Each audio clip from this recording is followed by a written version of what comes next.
এই গান্দেশ্বরের এই মাঠে এই মন্দিরের সামনে যে যাত্রা গানের আয়োজন করা হয়েছে, আপনারা যারা পিতৃতুল্য সেই পিতৃগণকে প্রণতি জানাই। যারা আমার মায়ের মতন তাই সেই মাতৃগণকে আমার প্রণাম।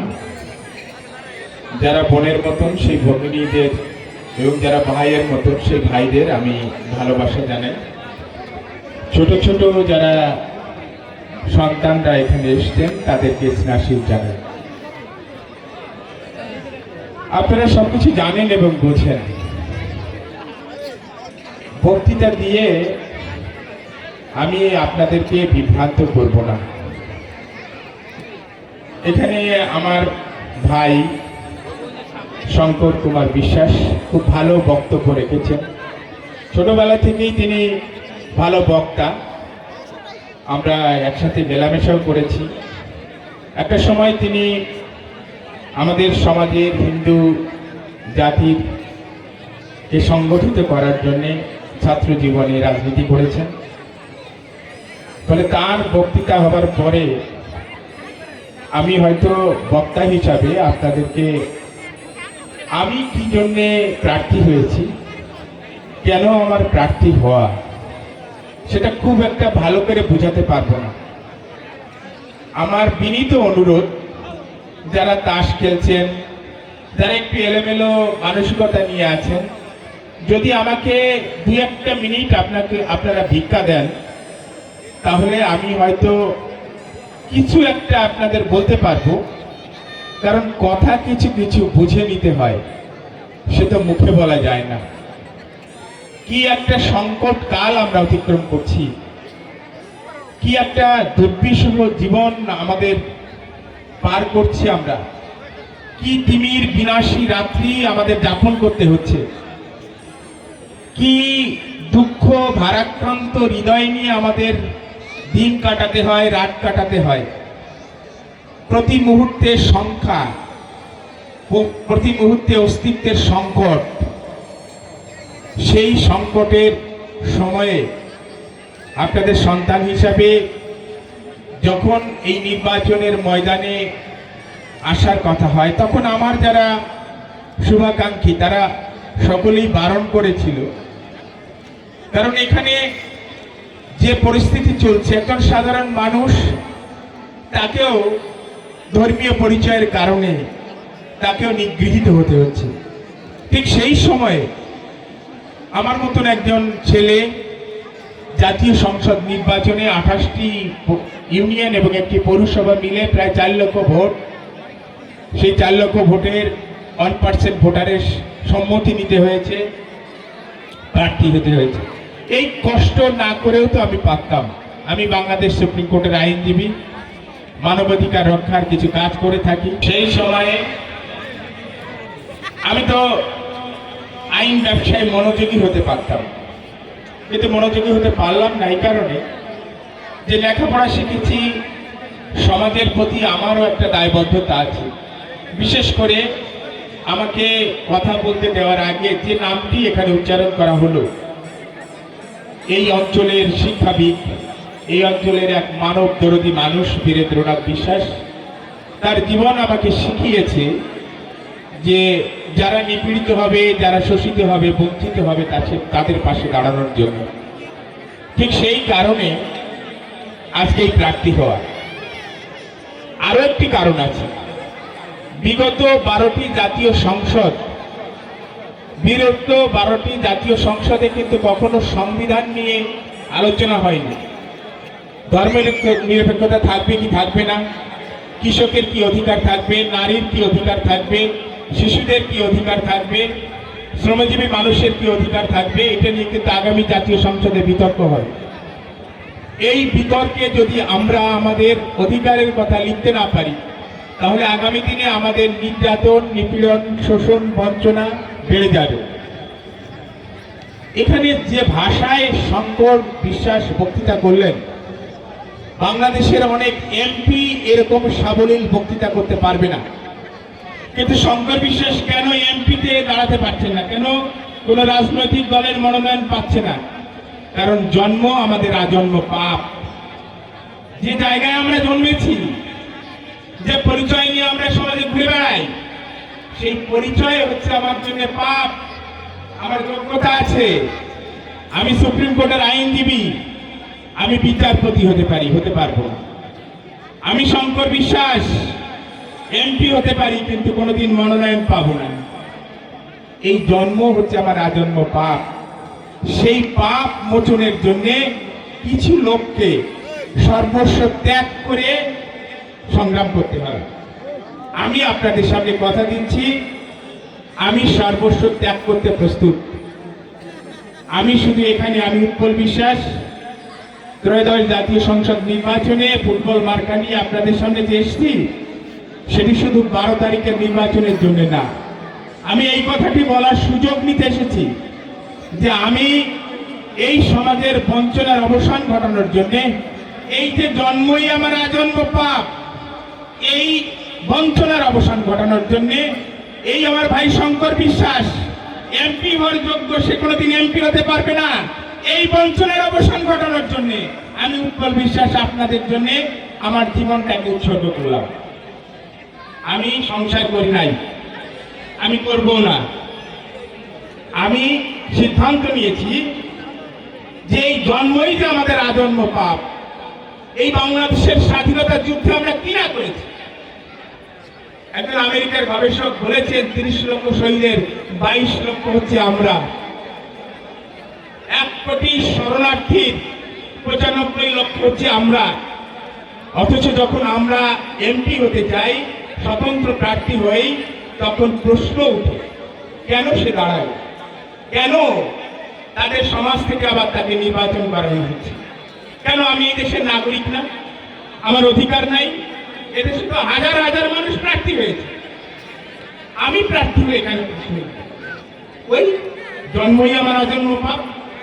আমি সেই জন্যই সিদ্ধান্ত নিয়েছি, আমি হয়তো কি করবো জানি না। 12 তারিখের নির্বাচনে কোটি কোটি টাকা খরচ করবে মানুষ।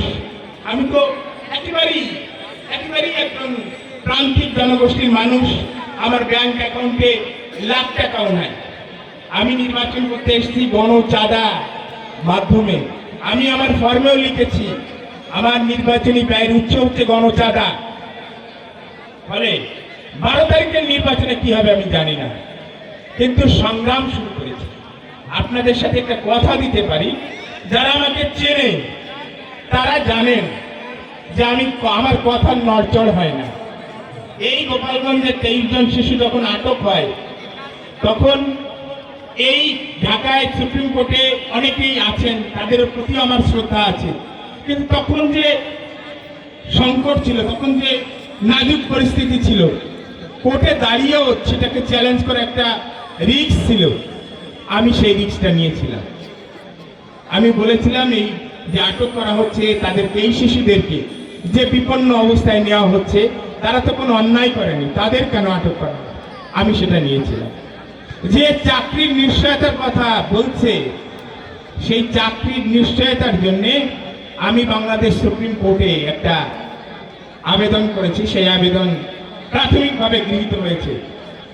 সেই আবেদনের সাড়া দিয়ে মহামান্য হাইকোর্ট ডিভিশন একটা কারণ দর্শানোর নোটিশ দিয়েছে, একটা কমিটি গঠনের নির্দেশ দিয়েছে। সেই কমিটি তদন্ত করে রিপোর্ট দেওয়ার পরে রায় হবে।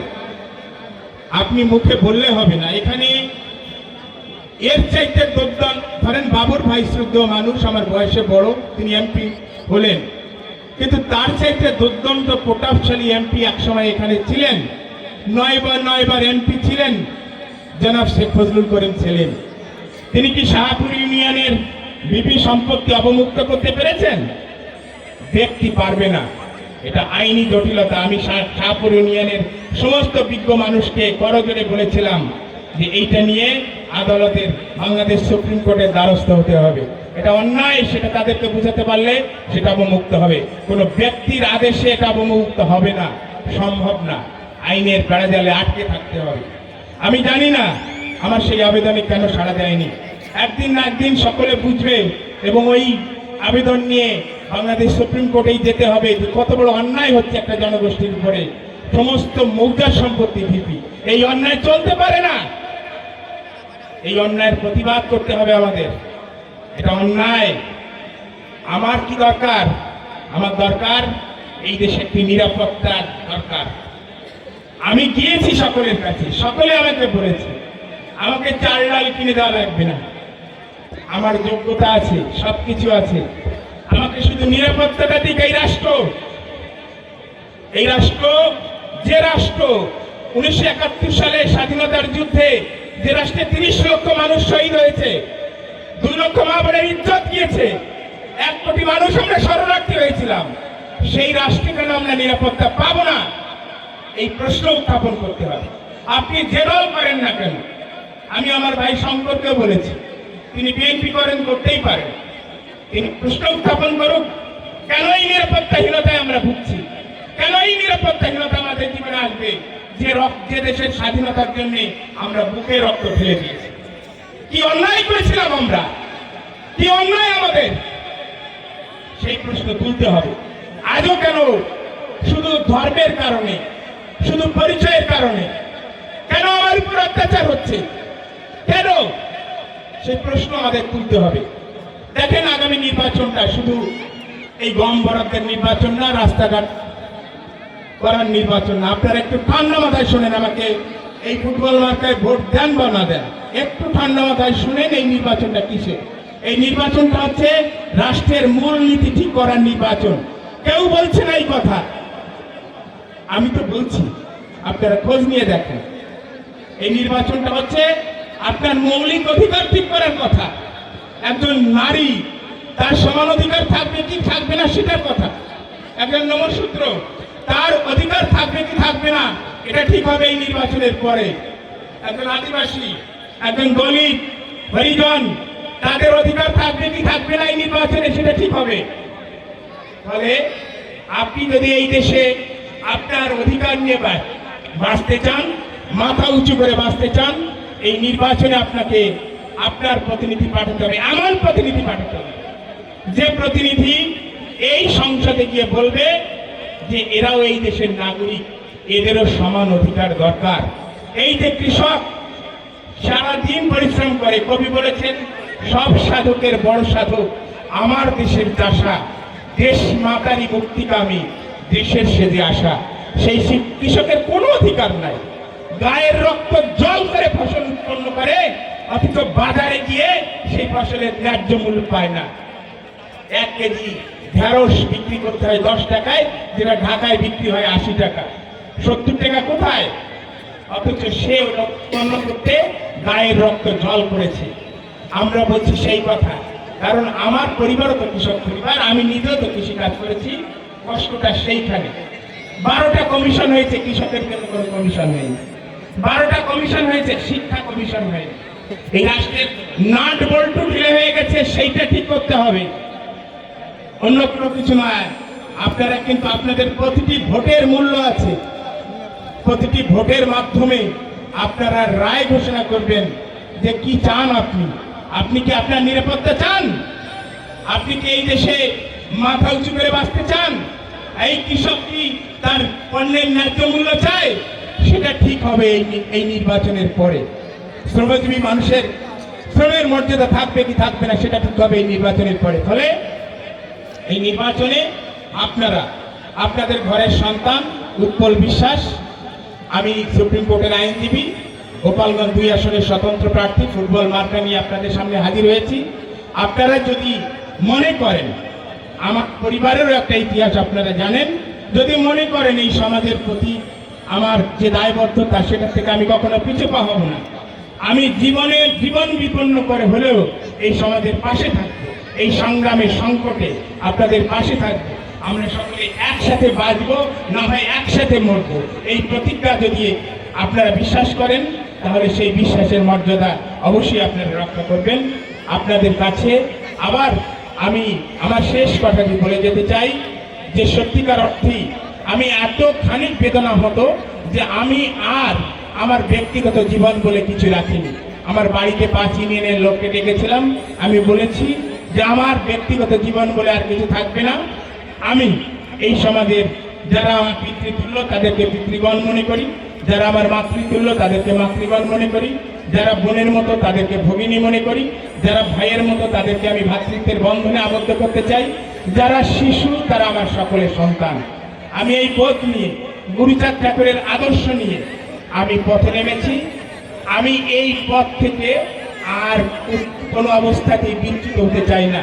আমার দরকার আপনাদের আশীর্বাদ, আমার দরকার আপনাদের উৎসাহ। সেইটুকু কামনা করছি আপনাদের কাছে। যদি ভাই বলে, সন্তান বলে, কাকা বলে আপনারা এই আশীর্বাদটুকু করেন। আমি কি করতে পারবো জানি না, আমার তো অসীম ক্ষমতা নাই।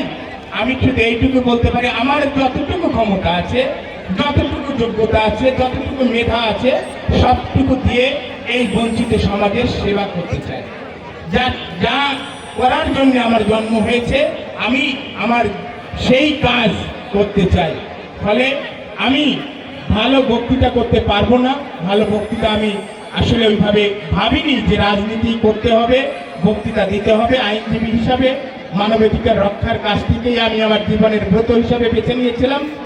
আমি যা বললাম সেটুকু হয়তো আপনাদেরকে আমি বোঝাতে নাও পারি, কিন্তু আপনারা যদি একবার বোঝার চেষ্টা করেন তাহলে নিশ্চয়ই আমার মনের কথাটি কোনো না কোনো সময়ে, কোনো এক মুহূর্তে বুঝতে পারবেন কি আমি বলতে চেয়েছিলাম, তা আমি হয়তো ভাষায় প্রকাশ করতে পারিনি।